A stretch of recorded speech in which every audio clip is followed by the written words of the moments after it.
Welcome, and thank you for listening to this episode of Leaps and Bounds. I'm your host, Tom Bash, and I'm thrilled to be bringing you conversations with some of the most successful CEOs, sales leaders, and home improvement professionals. When I started in this industry 20 years ago, tearing off roofs, I had no idea about what went into making a home improvement business successful.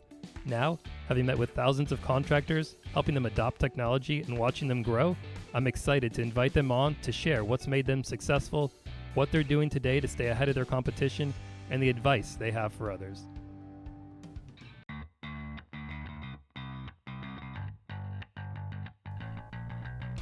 On today's episode, we sit down with Tom Kelly, president of Neil Kelly Company, the third largest design-build remodeling firm in the U.S.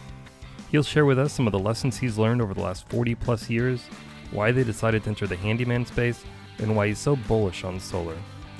We'll also discuss how they've been able to expand and grow, their marketing strategy, and their technology implementation. Well, I'm excited to get this show started, so let's go. Hey Tom, welcome to the show. Thank you, Tom. So I'd love to start these podcast episodes out by just understanding, how you got started in the industry. Sure. Well, I guess my story is a family story. Neil Kelly was my dad, and he started the business in 1947. And I basically grew up in the business. I had one other job. I was an intern for a congressman in Washington, D.C. for 4 months. And other than that, it's always been at Neil Kelly. And kind of at a earlier than we wanted time, my dad had a heart attack in the late 70s. So in 1979, I became president of the company. So you can do the math. That's 40 some years that I've been running this business. And my dad ended up living until 1995. So about 1990, I purchased the company from him, and he built a brand, and we've tried to take it and build on that brand. Awesome. And tell us more about what you do and where you're located. So our corporate headquarters are in Portland, Oregon, and that's where we started. We also have offices in Eugene, Oregon, which we expanded to there about 15 years ago. And we expanded into Bend a few years later, and then Seattle about 8 years ago. Our principal business is design, build, remodeling. We have a pretty vital handyman division as well. And we had 7 years ago, we purchased a solar company, the oldest solar company in Oregon. And that's a fairly vital part of our business as well. I just got off a call with our attorneys and negotiating almost $600,000 solar contract with a general contractor. So we're starting to do a lot larger projects, and the growth there is kind of exciting. That's awesome. We'll definitely dive into that here as we go. But first, I'd love to know, being in business for 40 plus years, what are some of the changes that you've seen in the industry over that period of time? Oh, God. Well, where do you start? It was so much simpler in the 70s when I was really getting involved in the business. There was a lot fewer products, for instance. If we were going to remodel somebody's bathroom, we probably had 2 or 3 different faucets we'd specify, and now there's hundreds, if not thousands, of choices to make. Certainly, the regulation has changed a lot. It was in the 70s that regulation for formaldehyde and lead and so on came into play. So the health and safety of regulations have really changed a lot in all those years. I can remember in the early 70s cutting asbestos board with a skill saw. Probably not the best thing to do. Well, I'm still alive, so it didn't get me. But yeah. Asbestos is a terrible stuff, but it mainly hurt people in shipyards. And, the construction business, there's really not been a lot of deaths and so on from from asbestos. I think lead's a lot more onerous. It's something that needs to be regulated, especially to protect children around remodeling projects or construction. Yeah. How have you gone about navigating these changes? You know, there are so many different changes that happened over the years, and I think our participation in industry associations has been really helpful. We have a long history with NARI, for instance. My dad was the founding chair, and we have a long history with National Association of Home Builders and the Remodelers Council. I was on the Remodelers Council in the 80s for NAHB, and those resources have helped us navigate challenges with regulation, challenges with land use regulations, and the association here in Oregon, the associations here in Oregon has helped us deal with public agencies and permitting processes. We've been real active in industry associations, and I think it's paid back over the years and how we've been able to work collectively with other contractors to navigate. Yeah, and I'm curious too, from a sales perspective, you go from having, 1, 2, 3 different options, I guess 2 or 3 different options for a faucet, for instance, and now you've got a Cheesecake Factory menu of faucets. Like, how do you go about making that switch as well?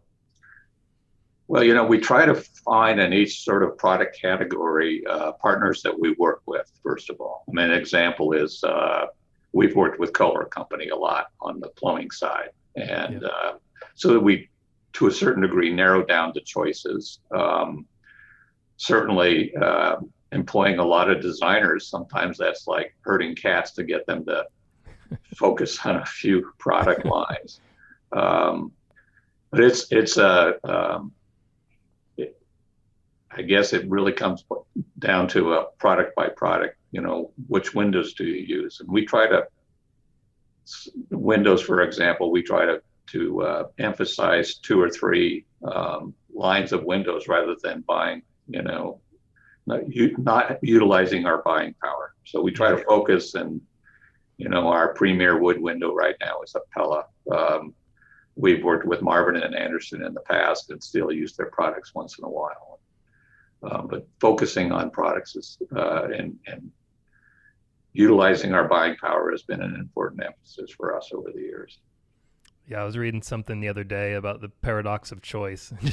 Just being overwhelmed by, too many options and presenting to a homeowner. So yeah, I was curious how you did that, but I guess, narrowing it down to a couple different types, and then from there, maybe a few options. Yeah. And we try to, we're a high-end design build remodeler, so we try to stick with, just the highest quality products. And we're not going to, for instance, go for a low-end vinyl window to put in one of our jobs. We just won't do that. Yeah, absolutely. What's something you wish you had known when you got started?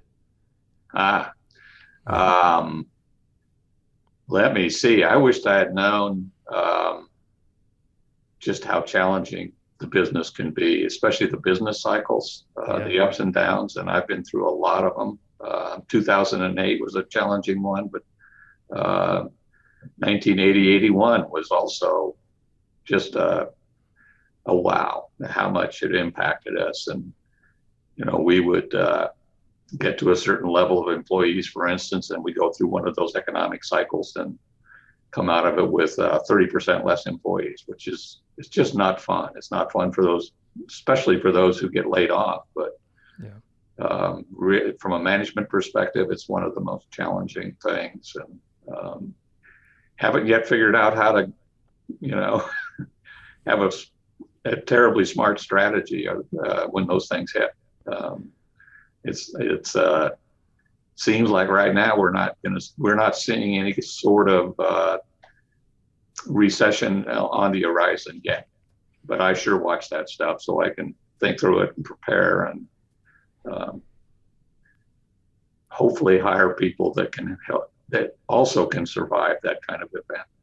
Yeah, one of the things I hear is around training and retention, and obviously I think even from a broader macroeconomic level. Like there's, a lot of people are changing careers, asking for more in their existing positions. So I was curious how, what you've seen and how maybe you're navigating that.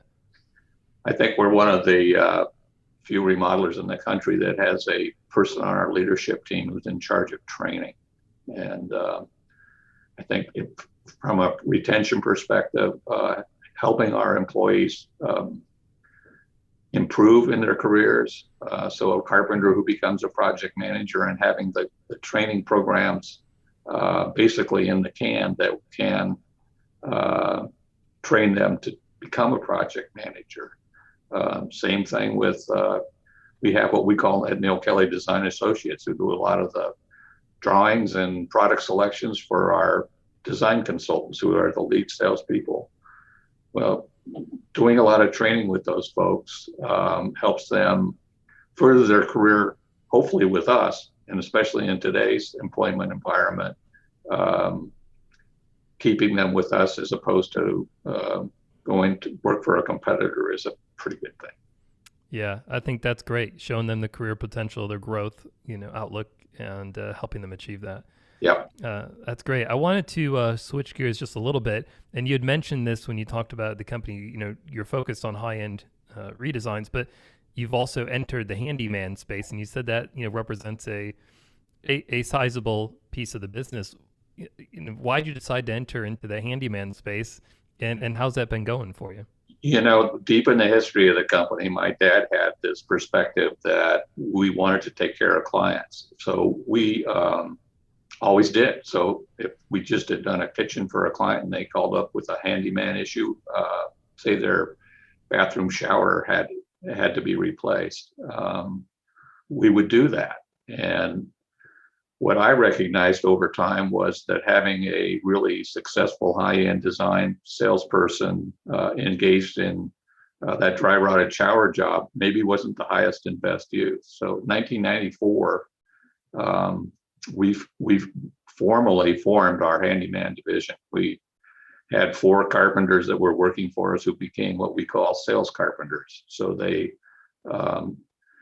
estimate, sell, and perform the work on projects. And that's a good portion of our handyman workforce. And we also have full-time salespeople. So, over time, it is really, I think we'll bill out about $8.5 million in handyman work this year across our various locations, with certainly the most in Portland. And our handyman salespeople, one of the carpenters who started in 1994 in that division is still doing the same thing. And he has a customer base that's just phenomenal. So all of his work is repeat and referral. Wow. And once you get to that point, it's kind of magical. That's awesome. Now you split the two, right? So like the folks that focus on the handyman services do just that, and the ones that do the redesigns, focus on just that. That's right, but there's always crossover, and it's presents a very special and good challenge that when one of our handyman people does a small project, the client then says they want to do a bigger project. Sometimes that's a little difficult to navigate, but as long as we're doing the whole process and the design and so on, like we do in our design build division, it works pretty well. Yeah. And I know you also talked about solar a little bit, and solar, I feel like I hear more about it today, and I don't know if that's representative of the overall industry or maybe just, my group, but I hear more about it today, and you've obviously been in it for a while. I mean, what are your thoughts around solar? Is it here to stay? Is it going to continue to evolve? And what are some of your thoughts around it? Oh, it's not just here to stay. It's probably one of the more significant growth industries in the United States with climate change and the impact that we're all seeing. The storms we're seeing off the coast of Oregon right now, I think, are partially, if not wholly, a result of climate change. So, it's one of the solutions is solar energy, both in industrial sized projects, but rooftop solar. And you see Tesla has a a program for solar. GAF Roofing has one. The solar industry is just going to grow. And part of my reason I'm always been into, we've been had an emphasis on building green. We built the fourth LEED certified house. We do some home building in the history of LEED certification. Our office building in South Portland that we built back in 2001 was the fourth LEED certified commercial building. So we've been engaged in things related to sustainability and green for a long time. And we were referring a lot of solar business out. And when the owner of the oldest company in Oregon called me, it was just one of those moments. He said, he'd been advised to sell the business to somebody he knew and respected, and his first call was to me. So,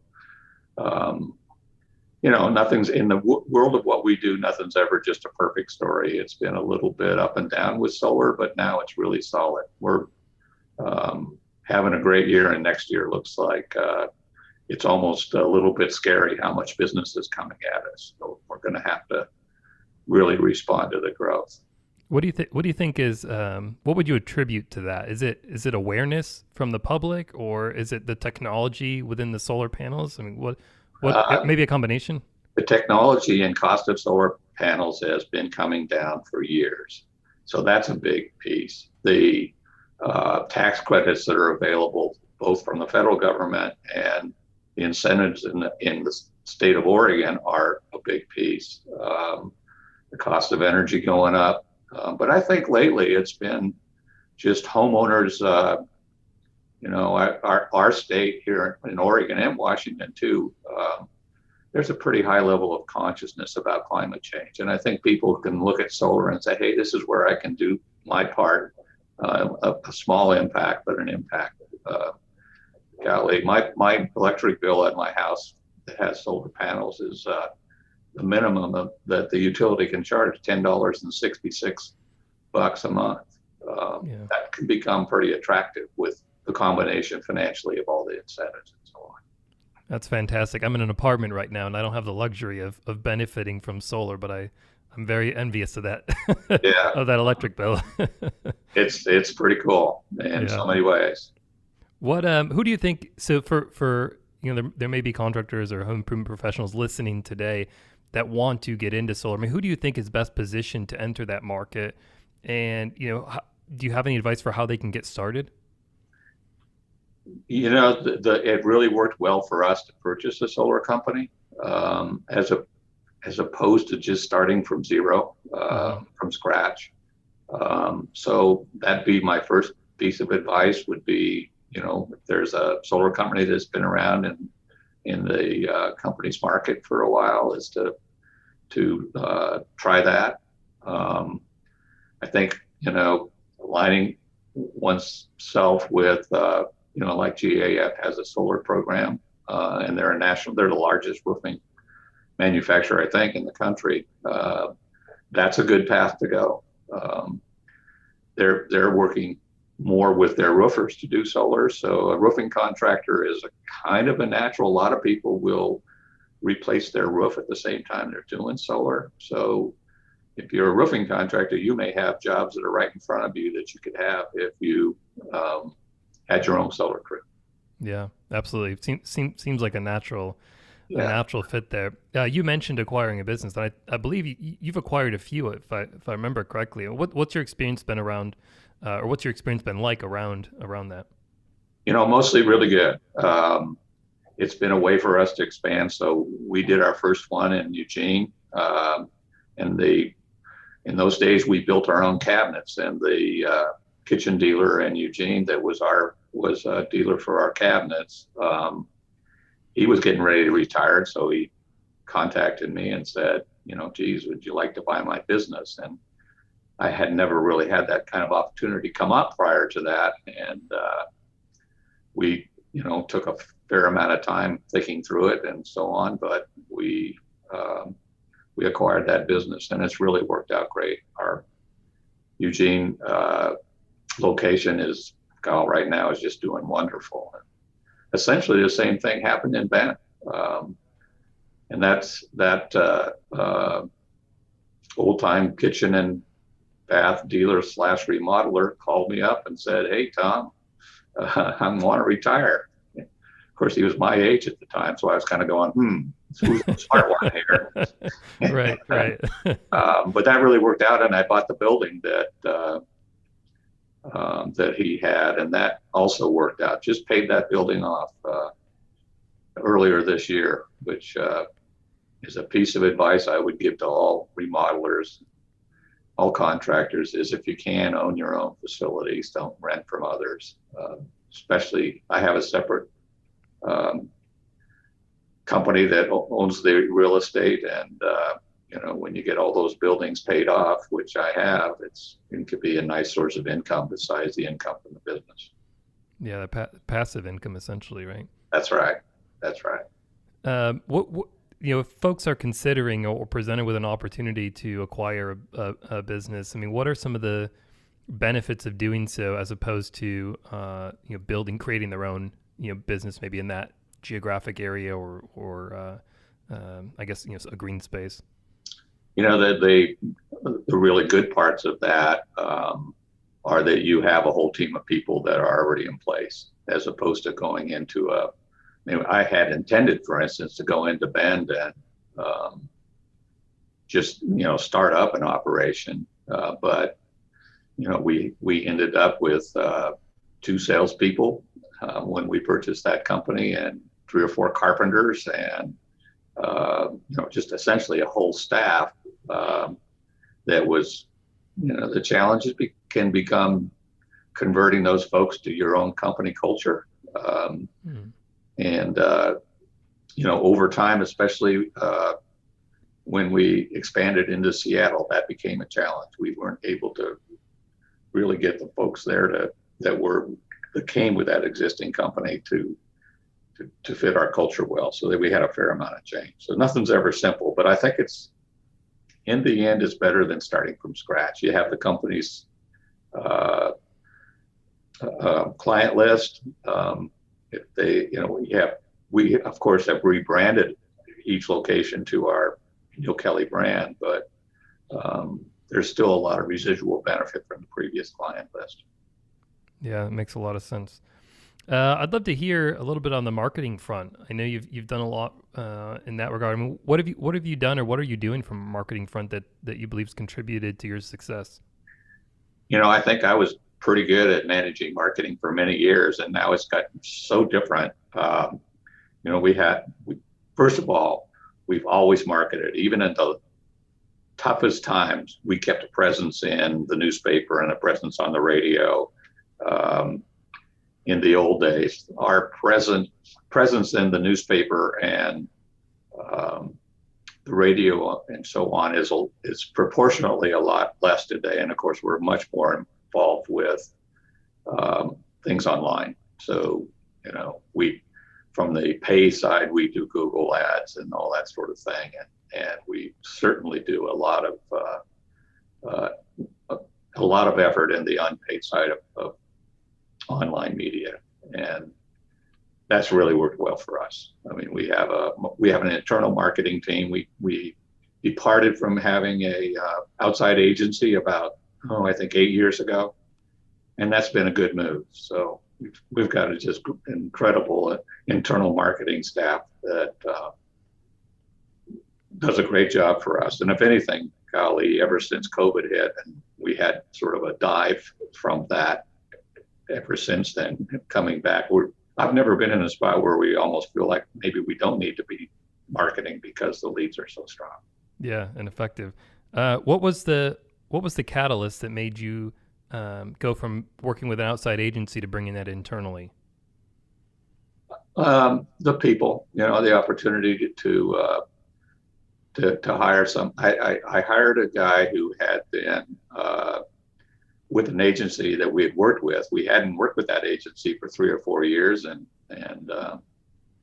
he gave me a call and pitched me on the idea of us taking our marketing inside, and he's been with us ever since. I think It's about 10 years, 11 years. Yeah, and does that give you more control over the marketing efforts, or was it never about that control? It wasn't so much about control, to a certain degree about the expense. Yeah, We got a lot of good work from advertising agencies over the years, so I don't want to, downplay the value there. sure. But when people are totally focused on your account because they work for you, it's different than working with an outside agency. Yeah, absolutely. Now, I also know we had spoken that you guys have recently either implemented or at least purchased Salesforce. So I was curious what that evaluation is like when you're looking for such a robust suite there with the technology like Salesforce. So we implemented a sort of build your own CRM, although we had an outside group do that for us I think it's about 10 years ago. And that's worked well for us. But we started, the handwriting was on the wall that we really needed to take the next step. And we actually were pretty far down the pike with some other providers. And what turned out, because we're larger, we have to work with more sophisticated software for our accounting. Yeah. So we use Sage Intacct, or we just converted to that. So we needed a software from a CRM enterprise management kind of perspective that would connect with Intacct. And some of the other ones, CoConstruct, which was purchased by Buildertrend, we actually worked with CoConstruct for a while. And when Buildertrend bought them, they ended up deciding not to focus on companies like ours that use Intacct, which, is their business decision. They work well with a whole lot. I mean, they're great programs. Work Sure. well with a whole lot of smaller companies, but didn't work for us. So we ended up with Salesforce. And this is just like, I think I signed my first check to Salesforce just the other day. So we're in the process of implementing the CRM portion right now, and we'll probably be there doing that until the end of the year, and then we'll move on to other aspects of our operation. And Salesforce is a pretty amazing program. Yeah, and it's a heavy lift, and I'm glad it sounds like you have realistic expectations on when that will go live, and I imagine you've got dedicated personnel on your side working on that implementation. Oh yeah. It's a big deal. We have one person on our leadership team who's, I think, going to be about a third dedicated to that, and another one who's a quarter dedicated to it. So yeah, it's not a decision you make lightly, and it's an investment that I think is going to be great for our future, but it's also not insignificant at all. Absolutely. I'd love to ask, when you're not working, what do you enjoy doing? My main avocation outside of work has been sailboat racing. Done that since the 70s, and for a number of years, I had a larger boat, a 40-footer, that I campaigned in ocean racing. A lot of racing in the Puget Sound area and up by Vancouver Island, Victoria. There's a big race called the Swifter that goes out of Victoria. Other than that, we have a vacation home up by Mount Hood, and we're skiers. So skiing in the winter, sailing in the summer. I love it. And we love to do hiking too. So. And you've got a beautiful area there for outdoor adventures. Oh yeah, Oregon's hard to beat, or the Northwest is hard to beat for hiking. And I'm not a climber, but climbing here is great. Yeah, it's really great. That's awesome. As we get closer, we're running out of time, but I'd love to understand. I know that you are getting ready or preparing to retire next year, which I think is fantastic. And there's likely several listeners on that may be in a similar position. What advice do you have for them, and what has estate planning been like, and when should people start planning for it? Well, I guess I'm sort of a planning personality, so I've been attending various seminars and so on about estate planning, and I think maybe for 20 years. Wow. So from the legal side, I have a fairly elaborate, where all of the company and the property company and so on are in trusts, and trying to make sure that we plan it well to minimize taxes. From a transition perspective, I've also been working on that for a long time. I have a son in the business. I am not wanting him to be put in the spot I was put in, getting into the, top job too early. So he probably will be in that spot 6-8 years from now. So I'm transitioning the leadership of the company to our CFO. We just announced that internally last month, and really excited about my leadership team. And that's, again, a long time. I mean, I have been very deliberate in choosing the people for my leadership team that I felt could carry on management of the company after I wasn't day to day. So I'll be, my title will be Chief Executive Officer and Chair of the Board, but I won't be involved in day-to-day operations after next June. And I'm going to take off for 3 months on our boat, so that it's like, go for it, guys. And I don't want to be, around day to day having people ask me questions and all that kind of stuff. Just let the new team thrive. Yeah, that sounds fantastic, and sounds really well deserved. So congratulations on that, and I'm going to be excited to follow along and see how the company continues to excel. So I'm looking forward to that. Yeah. Tom, we are about out of time here, but if there's anything that you'd like to share with our audience, please do. Well, I think I would say to everybody out there that make hay while the sun shines. This is about as good a market as I've seen in my career. And golly, if you don't make a really strong success and a really good profit in these years, you're screwing up. So do everything you can to take advantage of the market. It won't always be there. There is going to be that next downturn around the corner. Happy to say don't see it coming yet, but make hay while the sun shines. Yeah, absolutely great advice. Well, Tom, I appreciate it. Thank you for joining us. I really enjoyed the conversation. Good talking with you, Tom. Well, that'll do it for today's show. I truly hope you enjoyed this episode of Leaps and Bounds. If you did, be sure to leave us a 5-star rating and review, and subscribe to the podcast. We look forward to bringing you more exclusive conversations with some of the most successful home improvement leaders. If you're interested in learning more about Leap, be sure to check us out at leapdigital.com or follow us on our social channels. Until next time, see ya.